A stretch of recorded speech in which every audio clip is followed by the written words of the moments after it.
अस्सलामु अलैकुम वरहमतुल्लाहि वबरकातुहू। मैं कामरान अली अनमोल फीड मिल रहीम यार ख़ान से आप सब दोस्तों से मुखातिब हूँ। ये गाड़ी जी माशाल्लाह से मंडी बहाउद्दीन जाने के लिए लोड हो रही है। लड़के माशाल्लाह से गाड़ी लोड कर रहे हैं। अभी कुछ ही देर में ये गाड़ी लोड होकर मंडी बहाउद्दीन की तरफ रवाना हो जाएगी। मंडी बहाउद्दीन में हमारे मुअज़्ज़ज़ कस्टमर जनाब अब्दुल वाजिद गुज्जर साहब, उनका माशाल्लाह से ये माल लोड हो रहा है। हमारे यहाँ इधर फ़ीड मिल में अल्हम्दुलिल्लाह से जी 8 इक़साम की फ़ीड तैयार की जाती है।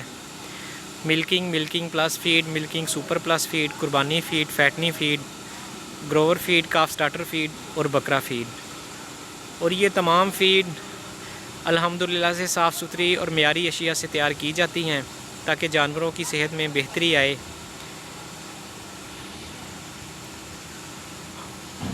और ये दूसरी गाड़ी माशाल्लाह से जी अड्डा भागो खारियाँ के लिए लोड होने के लिए खड़ी हुई है। ये भी गाड़ी अभी माशाल्लाह से लोड हो जाएगी। दुआ करता हूँ जी अल्लाह पाक सब दोस्तों के कारोबार में, मालो जान में खैर व बरकत अता फ़रमाए। दुआओं में याद रखिएगा जी।